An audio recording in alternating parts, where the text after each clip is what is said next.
Take a step back, Life look is at good. the roof over your head and where you live and what you're doing. Like, people have fucking all 4 limbs cut off from war. Like, there's what are you so many complaining things that we about? take for granted every single day. It's and it sad. makes me angry. Yeah. When it's like, I get everybody goes through shit. Everybody goes through like times in their life where they need their friends. And I give grace on that, and so do you. Yeah. But this is when you know, though, when something isn't healthy anymore, because the moment it's no longer in your life and all of a sudden you feel like a weight off your shoulders. Yeah. And you're not missing that individual anymore. You're like, wow, this should have happened a long time ago. I think I had to finally be selfish and be straightforward and be real with that individual. And I feel better. I can't put my kids in schools. I don't feel comfortable with it. And I don't care what anybody tells me. I don't think our schools are safe. Yeah. And I don't think that the Department of Education does what they need to do. I think there's a lot of things that need to be changed. And when they personally affect your lives or your life, you advocate for them, so that my hope is one day my kids can put their children, my grandchildren, in school and have a life that I didn't maybe get to have and have experiences that I would never give back. It's funny because it's funny. I wouldn't give it back and I wouldn't change anything. I love this time with them. But also, if they want that opportunity, I want them to have that. So I started to get more involved, and the more I learned, the more I couldn't look away. What's up, guys?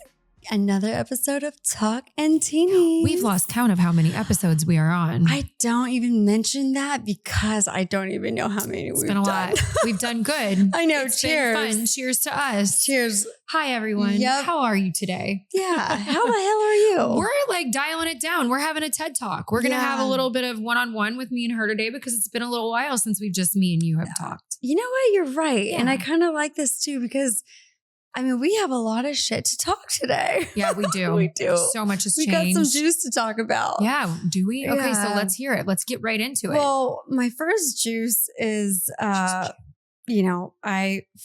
is actually a good thing, but I finally passed my pathophysiology class. I don't even know what that means. Okay. I just know it's hard. And I'm so proud of you, because she has been working her ass off. Damn. Which is a big reason we've kind of dialed it back a little bit on the show, because it's hard. I mean, I've been getting busy. You too, girl. You have 4 closings coming up, like on one day. I mean, the real estate market is definitely different, but it's when you've been in it forever, it's. But I feel like for you, remember how we first did our podcast in Miami? We were talking about how different, how hard it is to start from the bottom, network, get our way up, and look at, babe, now the market's still shit, and you are killing it with 4 closings. And cheers to that, babe. Yeah, get it in. And that's just like one day. Like there's 16. I think I have 16 under contract right now, just alone.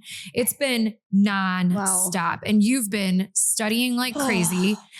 Tell everybody how nursing school is going. Girl, it is hard. This is no joke. And it's making me have way more respect for nurses. Yeah. I mean, way more respect. Like, I almost failed this class, you guys.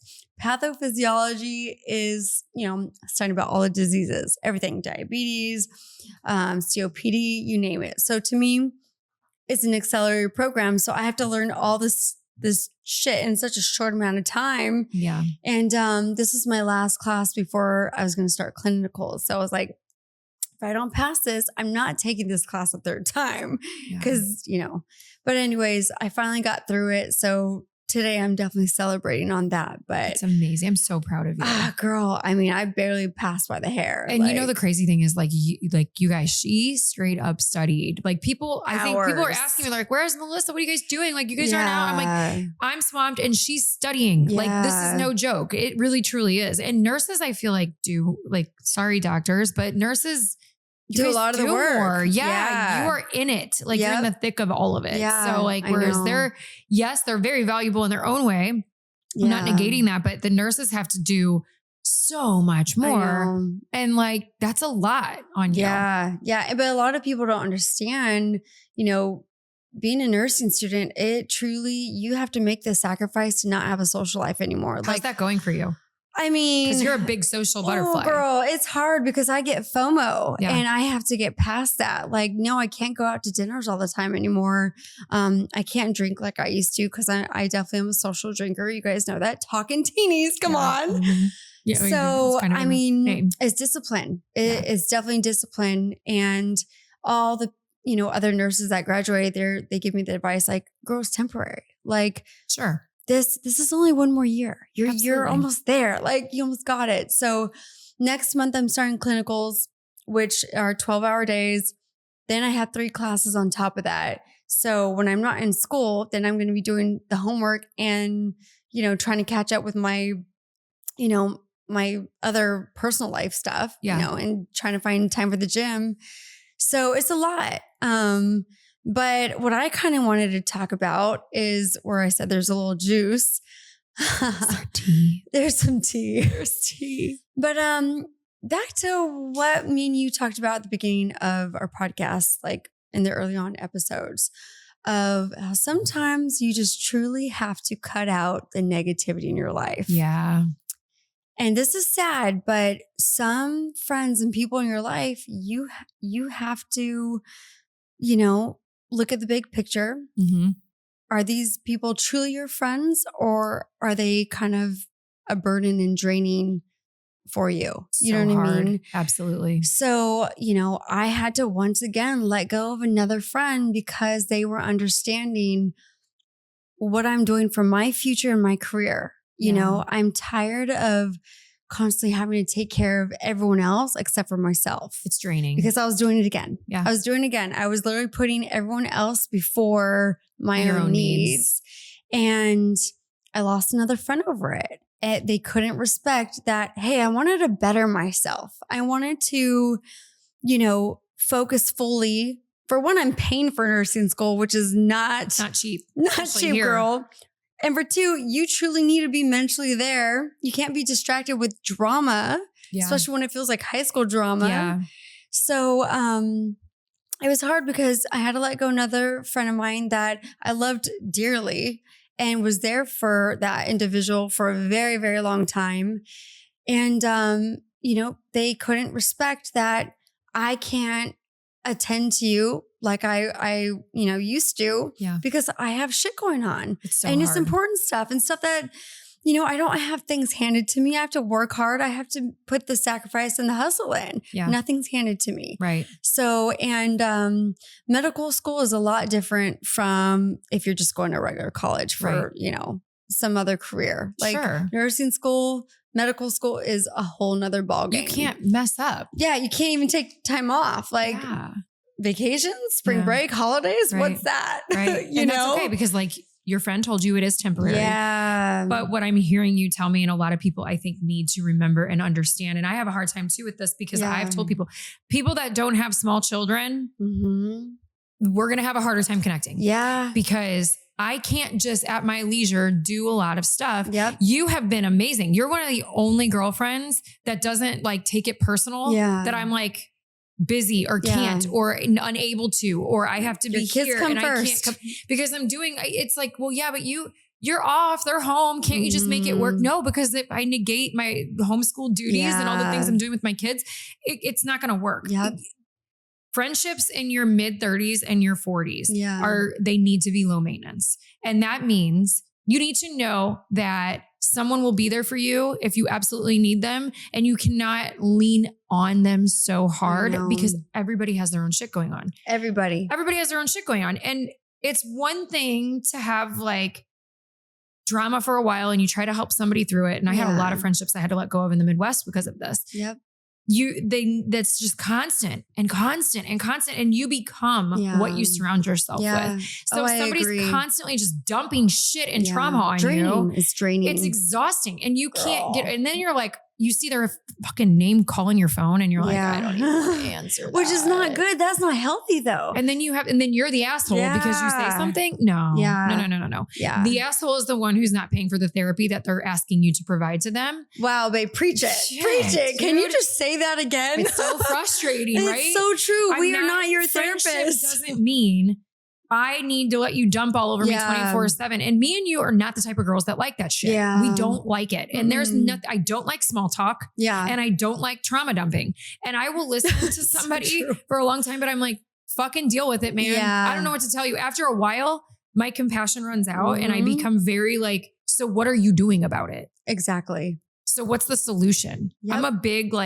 what's the solution? Yeah. That's what I do for a living. Find solutions. Especially when it's constant drama. Oh my God. It's figure it the fuck out. This is why I love even our friendship and relationship, because when I hang out with you, we could vent about something and it's literally for like 10 minutes or whatever. And then we go about our lives and just end up just having a blast for the rest of the day. And that's our energy. That is freaking great and it's healthy. Yeah, it is. But other people, when it's every time you pick up the phone and every time it's drama, like maybe there's something wrong with you. If there's always how many drama like times this. Are you going to keep going through the same story and the same sad woe is me shit before you're like, it's not becoming. And I know these people don't want it either. Yeah.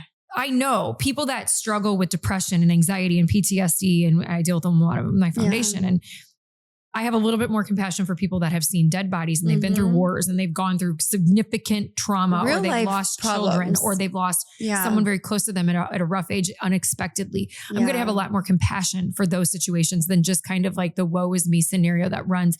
It's playing victim mentality all the time though. All the time. And it's not they don't realize that though. No. I don't think that they realize now you truly are playing a victim role instead of, girl, you have it made. Life is good. Take a step back, look at the roof over your head and where you live and what you're doing. Like people have fucking all 4 limbs cut off from war. Like, what are you complaining about? That we take for granted every single day. It's sad. It makes me angry when it's like, I get everybody goes through shit. Everybody goes through like times in their life where they need their friends and I give grace on that. And so do you. Yeah. But there's also a place in life where it's like, everything is seasonal, right? Like we go through seasons and people, relationships, friendships, marriages, my relationship with my kids, your work stuff, right? Everything is in a season. But if seasons become it's just nonstop. Like now we did one season. Now we're still in that season. It's like having a winter for too long. Season. Like, change seasons. Like, or if it's raining for too long, where's the sunshine? You gotta have a minute here. And it's not fun. And it's not the people that don't want to stick around and deal with that shit aren't bad people. They're just tired.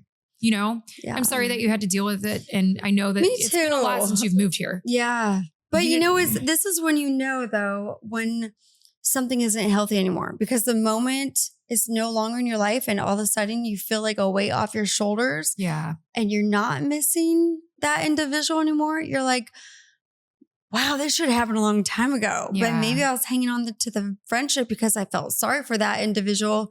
And they were still a really nice, good person. Like they truly had a good soul. They weren't a terrible person, but they just weren't healthy anymore for my life. And they weren't growing and learning and bettering themselves. They were just kind of staying where they were at in their lives or declining. Yeah. You know what I mean? Yeah. And I think I had to finally be selfish and be straightforward and be real with that individual. And I feel better. But were you being selfish or are you just kind of setting a boundary?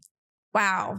That's a good point, babe. You know what I mean? That's a really For a long good time, point. I didn't think of it I like beat that. the shit out of myself because I was like, I'm being so selfish. And a lot of people called me that when I left and I said enough and I put my foot down. I was tired of people hanging on my coattails, anchoring me down, depending on me for everything. I got sick and tired, and I had a lot of them.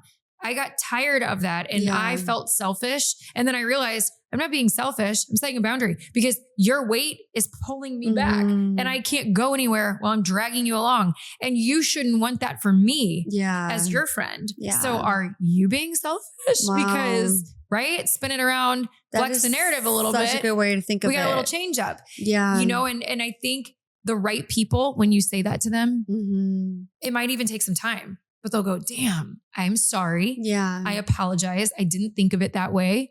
And I want to make it right. And I'll do what needs to be done to make it right. And they'll come back into your life. They will. Yeah. And there's a place for that if that person or those people heal and they accept that and there's still space for it for you. It'll evolve. It'll be okay. I think that's just one thing. Like for instance, if I'm friends with somebody, like I like to kind of take a step back too and be like, I wonder if I'm being too much for that individual, because it's just like, we're very like outspoken, blunt human beings. I think that's one reason why we kind of bond. But I love you like that because then if I'm acting a certain way, like I want you to call me out on it. Like I think that's being more real. And even when I explained to the individual how, like I gave him a breakdown, literally bullet points, because I was that fed up of like, I have literally for years been giving you my all, and you see me as this, like, that's like disrespectful, It's hurtful. It is. It's hurtful, but it's so important that you have these conversations. Most people don't. Yeah. Most people don't have them. I like to communicate. And that's why me and you work we gel so well together. And it's sad because I even tried picking up the phone. Oh, I know. Instead of like having to just be a text war, and that individual, so I was like, this is a growing thing. This means that person can't think on a more adult, mature level and doesn't realize even what they had on a friendship level. It'll take so years, you don't or maybe actually never deserve that friendship anymore. Right. And I don't need to come chasing you. No, no one wants to do that. I'm not going to do that either. I have so much shit going on in my life, just like you with your businesses. Like that's now a distraction from you just moving forward and staying positive. Yeah. So that is something I recently learned. And I just love what you said, the setting boundaries. Babe, wow. Like I'm going to get that tattooed on my ass. No, you're not.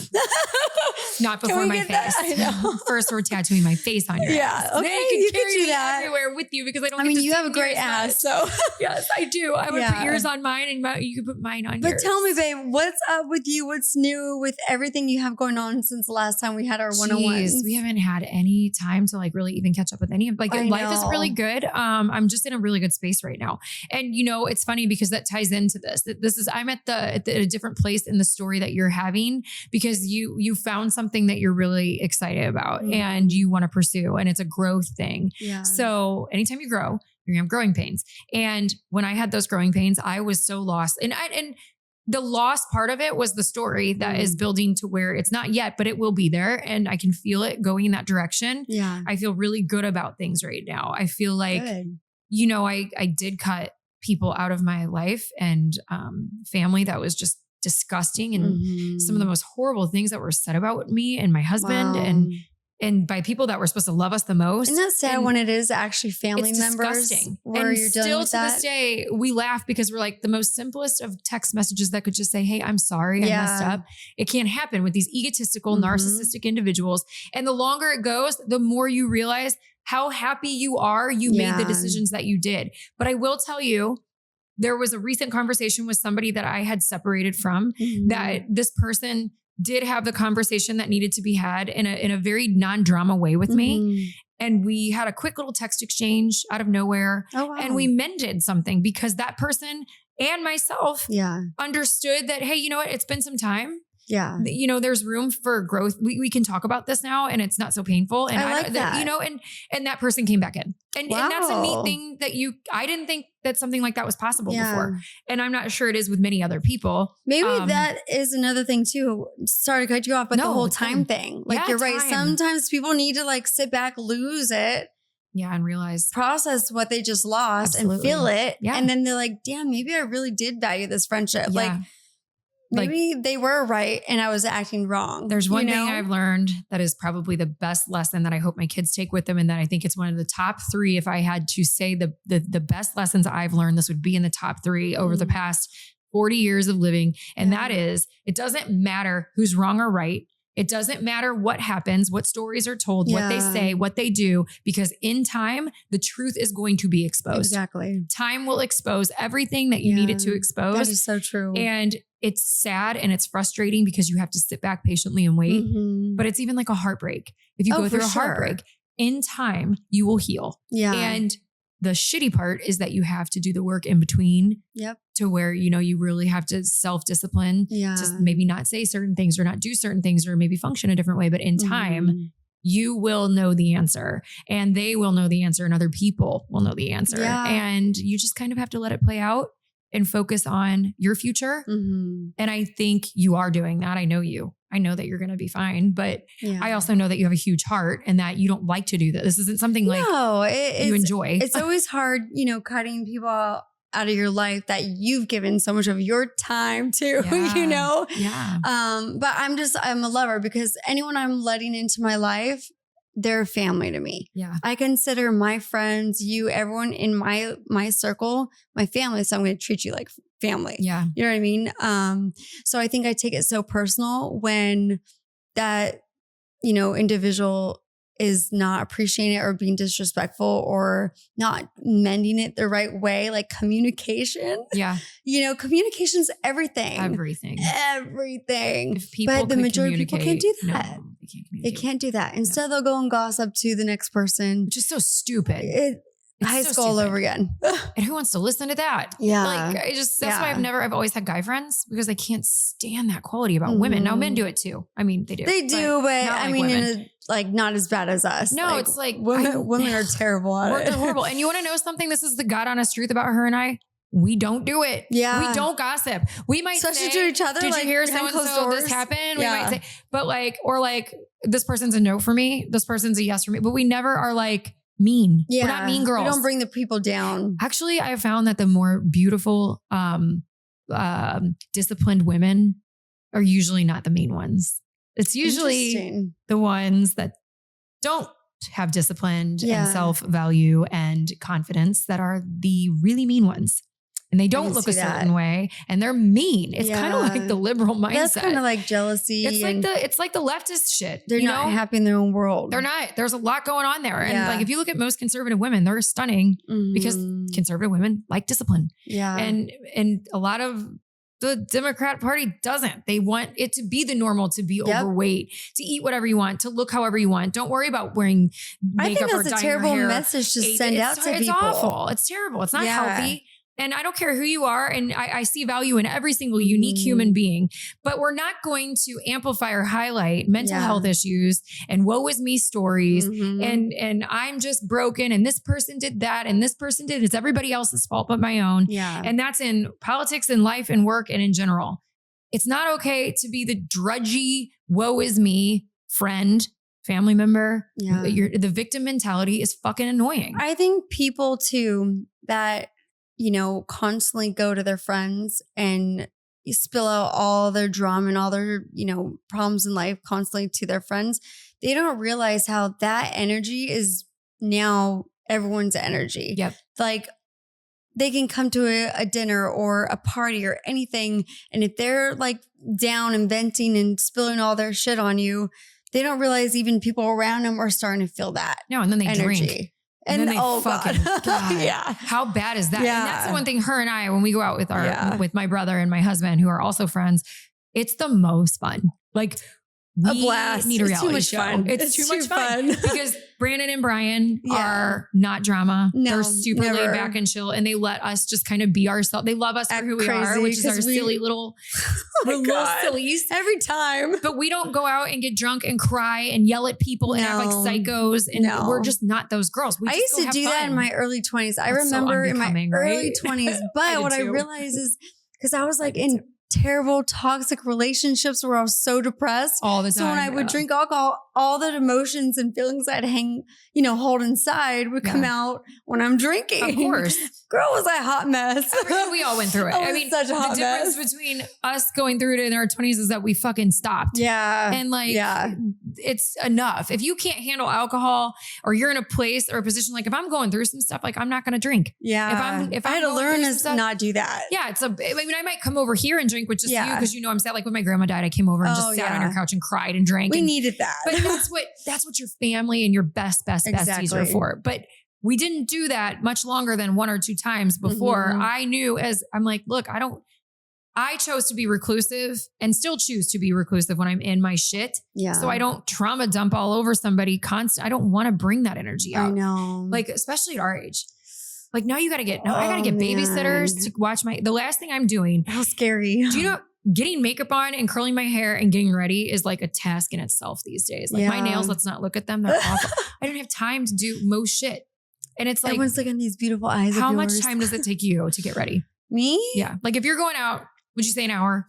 Probably like 40 minutes. Okay. 40 minutes is good. Yeah. It's about an hour for me. Okay. Well, you have way more hair. Like, I mean, this is fake. You're like, she looks like that. I feel like we should slow-mo that cut. She looks looks like that without makeup. Like she's very, very beautiful. When I don't in have her the life. extensions and stuff like that, I could be ready in 30 minutes because I feel like amazing. the older we get, the wear less makeup. Less is more. Yeah. Absolutely. Right. It takes me like 40 minutes to an hour, I would say, to really get ready. Okay. I don't want to spend that time. Then I have to get a babysitter and the babysitter or drop my kids off at my mom's or whatever I'm doing with my kids, right? Then I have to drive to my destination. Though if I get to my destination and you start having, not you, but someone starts having drama and ruining my time, that's the last thing you're fucking leaving. I'm saying the F word a lot right now. It's okay. Take that. Fuck. We need our cunt button back. But I'm leaving. I don't want to be around it. I just took an hour to get ready, probably another hour to get my kids situated just to get where I'm going. I've got 4 good solid hours with the babysitter. That's your time to like have fun and be around positivity. Don't bring your shit. Don't bring your shit. Don't bring your shitty energy. God, so many people do that. I hate that. I'm out to have fun. So many people go to dinners or meet up with friends and it's like, I don't want to hear your shit. Let's just laugh. Like, let's just have a good time. I don't care what she's doing or he's doing or they're doing. I want to have a good time. I don't want to talk. I don't want to small talk when I'm out having a good time. Yeah. Like other than like, how are you? What shot are we getting? Those are the conversations we should be having. What are you ordering? Girl. And I want to hear your positive things. Yeah. By the way, we're going to change the subject because we're going dark, which is fine. But you've been going to Mar-a-Lago and getting involved in so many different babe, can you please like everybody wants to know. I want to know. Everybody wants to know. I want to know. I want to know. Yeah. You know, what are you getting yourself into over there? I know. And I really like where it's going. I'm really feeling very good about it. I'm meeting some incredibly influential people and my life is changing in such good ways. Politics are ugly. I don't want to have to get involved if I don't have to. I love getting involved in that. I do. And there's like, we talk about it a lot. Like there's a caveat to everything. And right now I have 2 young kids that are homeschooled. I don't want to take on anymore, but I will if I have to, if it means protecting them. The reason that I got so heavily involved is because I am a mom experiencing what all moms are experiencing. I cannot speak for dads. I say this often. I'm not a dad. I'm not cutting you out, dads. I just don't know your viewpoints on this because I'm not a dad. I'm a mom who gave up what we call this. We're in the sandwich era, right? So right now I have my kids home full time with me. And as soon as I get them graduated and off to doing what they're going to do in their life, I'm going to have my mom and I'm going to have to take care of her because she's turned 68 or 69. And, that makes me sad. And eventually, I'm going to, once they leave, I've got her and I'm not letting my kids or my mother ever feel significantly, stressed out that they're, putting something on me, pressuring me or making whatever. But I gave up a section of my life to do something I shouldn't have had to do. And when you visit that and what that does to you mentally, you get enraged, you get pissed that I can't put my kids in schools. I don't feel comfortable with it. And I don't care what anybody tells me. I don't think our schools are safe. And I don't think that the Department of Education does what they need to do. I think there's a lot of things that need to be changed. And when they personally affect your lives or your life, you advocate for them so that my hope is one day my kids can put their children, my grandchildren in school and have a life that I didn't maybe get to have and have experiences that I would never give back. It's funny because it's funny. I wouldn't give it back and I wouldn't change anything. I love this time with them, but also if they want that opportunity, I want them to have that. So I started to get more involved and the more I learned, the more I couldn't look away.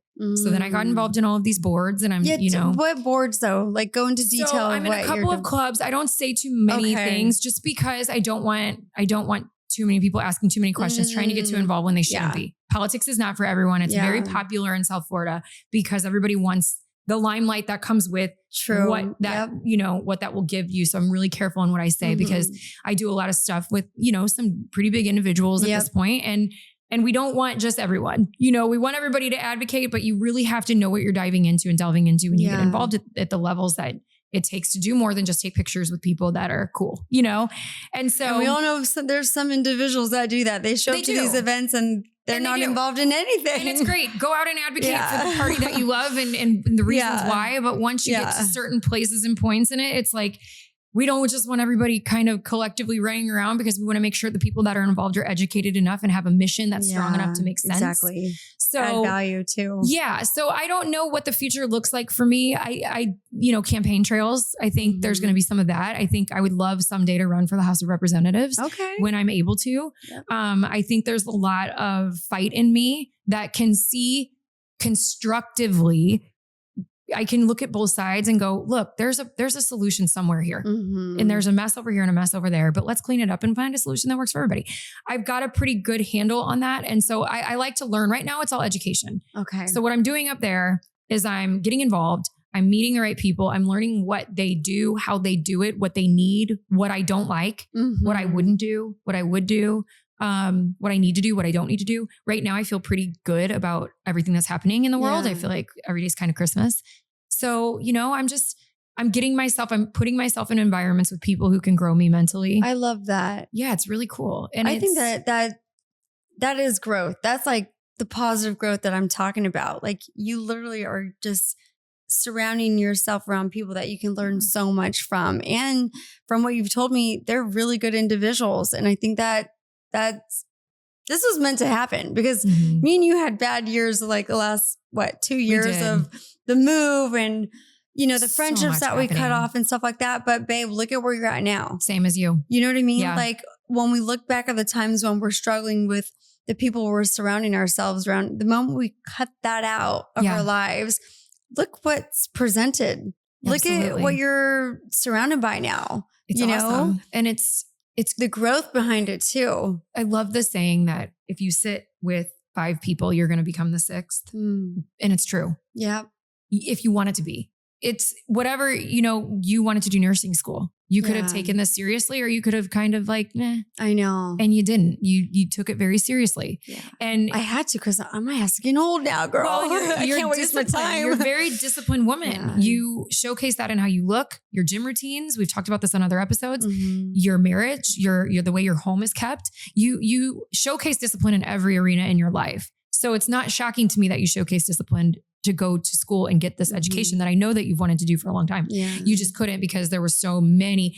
A lot of times before you can see that pathway to growth, you have to cut a lot of shit that is really hard to cut. And most people don't do that either because it comes with resistance. I know. You're met with, it's a lot. And now we have social media. So everybody wants to fucking post everything. Oh my God, Ashley Travers, shut up. Like, shut the fuck up. Like, and you got to get through that phase. I know. And hope that people are as responsible and adult as you, but most well, that's what I'm afraid of how you brought that up because I heard that when you finish with nursing school that, even in the hospital setting, that it is like high school all over again. So I'm going to have to deal with, other nurses above me or doctors or whoever trying to bully me. Cause I've heard bullying is a real thing in the medical industry or people, so many of them just feel entitled. So they don't treat, each other with respect.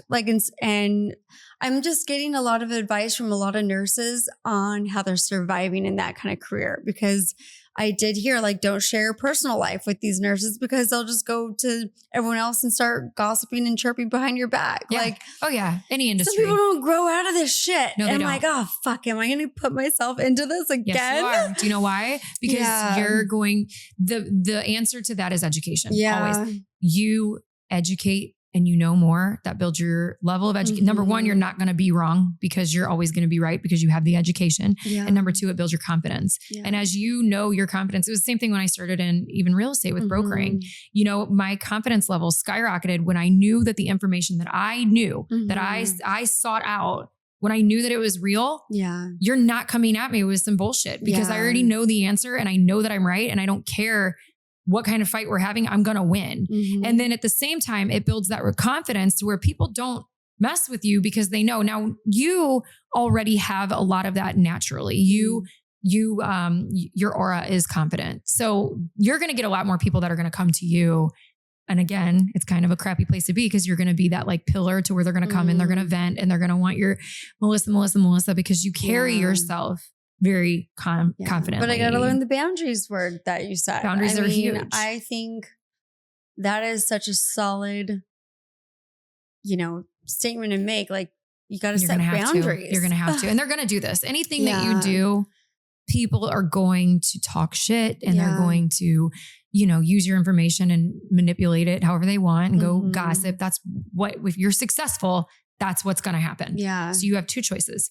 You learn to turn it off in your mind and you have very few people around you that it doesn't matter. They know you and they always know you, and you stay with those people, and you have affiliates and you have acquaintances, but you learn very quickly, not everyone is your friend. And you learn very quickly, I'm not going to put up with it. And once you cross me up on it, I'm going to call you out on it and you're going. Because now, in general, I'm a very like direct, blunt person. So if someone's disrespecting me, like I am one of those that will be like, no, I'm not going to let you walk all over me. No, you're not. Good for you. I'm afraid though in the hospital setting, because for one, I'm not used to having a boss because, we've been entrepreneurs for years. That's going to be totally different. Having to take orders from somebody above me. I'm not afraid to learn from people. I love to soak all that in, but just in general, like I had a nurse say, that the doctor yelled at her and literally gave her shit right in front of the patient's family. That's so fucking disrespectful. Like she is another human being and the doctor's not paying her bills like the hospital is. Mm-hmm. So that's not even your actual boss. That's just another employee that you work with. Yes. So to disrespect you that way. So I saw this on TikTok because a lot of nurses vent on TikTok about like all these situations. Yeah. I'm reading the comments. Oh my God, babe. It happens all the time. The comments. Yeah. Like some of these people give amazing advice that are in careers like ours, just in general, of like how to handle those kind of situations. But, some people are like, no, fuck that. Put them, in their place right in front of the client, give it back to the doctor like they did to you. Others like, no, just wait, when they're, done with the patient, take them to the side and say that was really disrespectful, blah, blah, blah, like communicate. So there was so much advice and different experiences on situations like that. You know what I mean? Which I absolutely loved reading about. Yeah. Because how am I going to handle that? Like, how are you going to handle that? And I think it's good that you know this and you're expressing it already because you need to write it down as one of your main concerns. And as you interview, you need to find out your line of who's on top of who. Yep. And if these things are happening in hospitals, I'm seeing a lot of this. I've heard a lot of this. Can you, when you're interviewing, can you clean up how we would go about handling this? One thing I think about people in leadership positions is they like challenging questions like this. So if you go in and you're like, hey, this is the vibe and I'm nervous about the vibe. I don't like that. That's not how I operate. How is it around here? You are responsible and able to select where you put yourself, in future positions. Maybe not in clinicals. I don't know how that works, right? But you can swallow it for a little while. You can kind of hang on for a little while. But that's good because clinicals helps nurses kind of get thick skin too. And you'll build that. Shove them right in it and learn, this is how the hospital setting is going to be. It's going to be chaos. It's going to be fast paced. You're going to be on your feet for you're going to make 12 mistakes. to 16 hours. I know. You're going to get yelled at. Yeah, you're still human. I get yelled at. You want to know what's funny? Like I don't have a boss, but I have a client. Yep. I know. And you have to handle that in such a professional way. All the time. Or you lose, you're talking a lot of money if you don't listen and let somebody that would suck.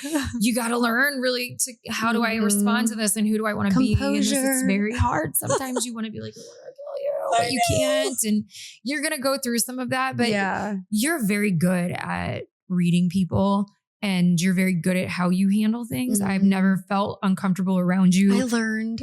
Trust me, I wasn't that good at it. Before. It's a learned art. Before guys, I would go 0 to 100. I like a bouncer talk about tells my Italian side, which is you're not coming in this club. You want to see that about that. You want to see about telling me and Melissa we can't come in. We screamed. Remember the Miami on my birthday? Oh, girl, you got to talk about that because Ashley. What is her name? That is on. Oh my God, what is her name? I don't know. This is 40. That was on Bridesmaids, right? The movie that. No, it was. This is 40 or the pregnant movie, whatever. I can't remember, but where she goes up to the club and she's like 40 and her sister's pregnant. She got denied the club access. That was me.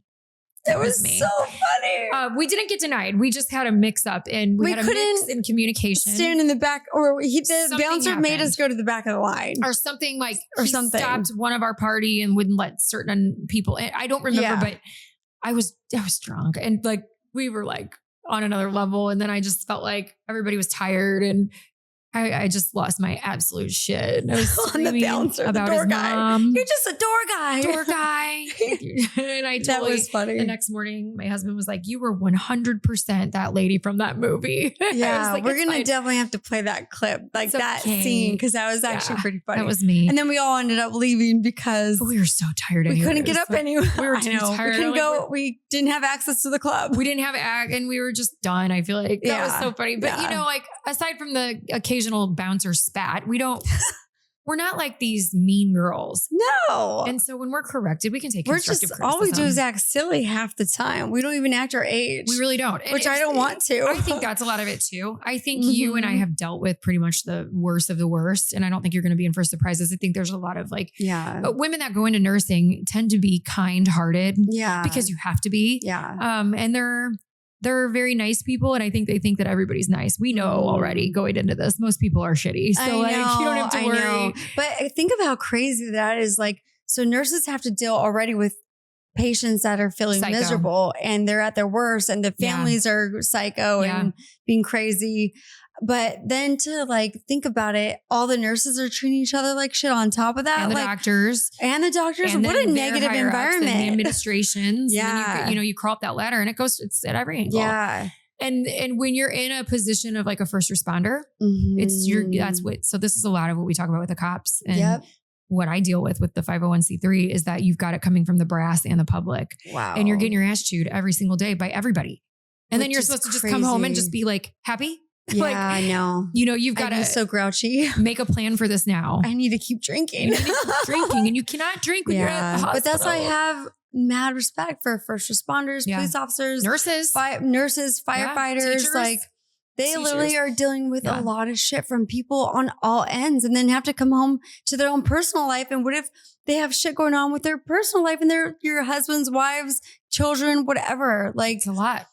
You know, it truly is. And society wonders why it's gone so chaotic. I know. We've got so much stress on so many people all the time.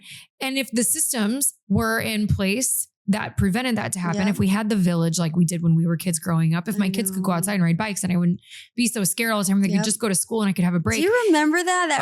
Those were the village was great. We thought we had it so bad in the 80s and the early 90s and we didn't. We had it made. I mean, like you said, I would ride my bike until it was like dark. Yeah. And it was so safe. And then nowadays you can't do that. You can't even do that in the light. No, adults can't. I mean, like it's in social media is so nasty and there's so much more pressure on the everyday person that we wonder why everything went kaput and went crazy. And then I'm like, did you see that there's fly? A little fly, you guys. A little fly. It's like us. It was, I like almost want to get it. Was so funny. It's just flying around me and you and like, kick away. It's one of our past it's probably our crazy people. Alcohol. Past crazy people.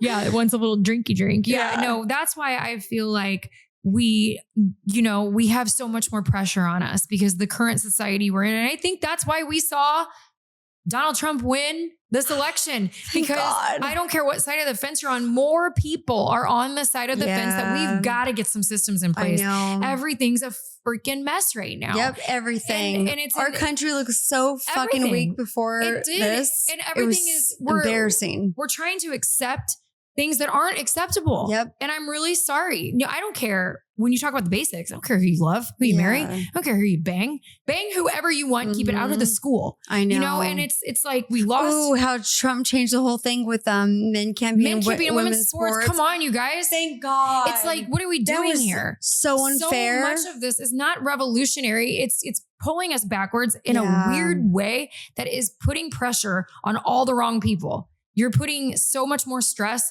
on our kids, on our teenagers, on our women. We're supposed to protect children and women, not put more pressure on them. I know. And you wonder why you have a society that is screaming out loud, going, somebody somewhere help. It's making everyone lost. Everybody's losing their mind. People are having mental breakdowns and feeling lost and confused about everything. Their sexuality, the way they think, the way, just even with the whole freedom of speech, that went way far. Everything's a mess. I know. And I get that there's things to work through because we do have advancements. We have evolution, and evolution is a really great thing, and AI and all this stuff. And people are shifting and changing their viewpoints on how they look at things. But one thing that I think we cannot forget, and we always need to go back to, is God, spiritualism, and being good, kind, empathetic, compassionate people. And until we get the world to do that, you're going to have people that are supposed to be supporting you as your fellow nurses running their mouths about God knows what, because something else in them is broken that has nothing to do with whatever it is that they're talking about. Because they're, like with the teachers, cops, nurses, just people in a lot of these industries, I think they are treating people so shitty because a lot of them are underpaid and overworked. Exactly. You know what I mean? Or they're just being treated like shit by everyone else. Like, absolutely. This is why everyone all of a sudden I feel like ever since COVID, but like when Trump left office. Exactly. Everybody was why everyone's so happy. Miserable right now and angry. People are angry right now. So angry and mean and super depressed. We've got depression rates that are absolutely, we got to fix it. And I think we will. And I'm super proud of you for what you're doing. Yeah, thanks, babe. I don't have any reserve or I'm not worried about you. Yeah, I'm just not. I know you I just might don't want to end up in jail because someone's disrespecting me in the hospital. I can't keep my mouth shut. One thing that I think everybody needs in their life is a spicy little Italian meatball or a really good friend that they know they can count on. If you have just one of them, whether it be family or a best friend, nobody's going to sink a ship because you always have that person. And if you don't have that person, you need to make some cuts and you need to find that person. So it made me more aware of even my own behavior, how I treat my friends. Like I want to have my friends think of me and remember me as like when I'm with them and hanging out with them and I leave, they feel like they had a blast and, like a stress reliever and just light and airy. Like I want to go back out. Exactly. I don't want to be a burden on my friends and be this dark energy and always have to like come to them with my problems and bitch. And, that's normal to a certain extent. But girl, I mean, I feel like no one says this out loud. Sometimes you can be a burden to your friends. Yeah. Get a therapist. Yeah. Therapy is 100% the best thing that even if you don't have any issues. Smoke some weed. Just kidding. Some weed. Get a therapist. Go get somebody that can help you, please. And there's so many resources for it now. It's like you don't even have to leave your house. You can do it online. And it's like get a therapist so that you can clean your mind up. Yep. And if you cannot support a vice, if you are doing something that is triggering you, like drinking or drugs or anything that's making your problems worse, stop doing it. I know it's easier said than done and I get it. It's work, but I vaped for a really long time. Yeah, you did. And I'm telling you, vaping is probably one of the most addicting things you can do. Yeah. And I made a decision one day. I don't want to have to be reliant on that stupid thing. Was it hard to cut cold turkey on vaping? Absolutely. Yeah. It sucked. Because I mean, even just doing that motion, I'm sure was addictive. It was an anxiety thing. It was a nicotine thing. It was so addictive. But when I made the choice to do it, I made it because I knew what I looked like when I did it. And I was so addicted, you guys. Like I get everybody has, everybody vapes. I don't care if you vape. I was like a psych. Like I had to like have a chain. Yeah, I know. If I lost it, my life was over. It's kind of funny. Speaking of vapes, like it's kind of the thing when someone else would use your vape but not give it back, or you can't find it because your night's over. Yep. You gotta go home. The world. I know. I was so sick. I don't want anything running my life. So, and I'm here to tell you, no matter how hard it is, no matter how hard it seems, I know several police officers that have had serious addictions and they've kicked them, and you can too. Yep. But it's like, if you're going to be that person and you're going to have these issues and you've got friends and family trying to love on you and tell you to stop, you need to figure it out. Them. Yeah. They're saying it for a reason. They're saying it for a reason. They care about you. Yeah. And that's where this all I'm so glad we caught up, Me too, baby girl. I love you so much. Great conversation. Cheers. I hope that it helps other people, but I'm really proud of you. Thank you, my love. I am excited for our next journey. Our next journey is going to be fun. She's going to open her own med spas and fix her sister. Yep. That's right. I love it. If you guys aren't following us yet, make sure that you like and follow Talkin' Teenies. Talkin' Teenies. All right, guys. That's it. See you next time.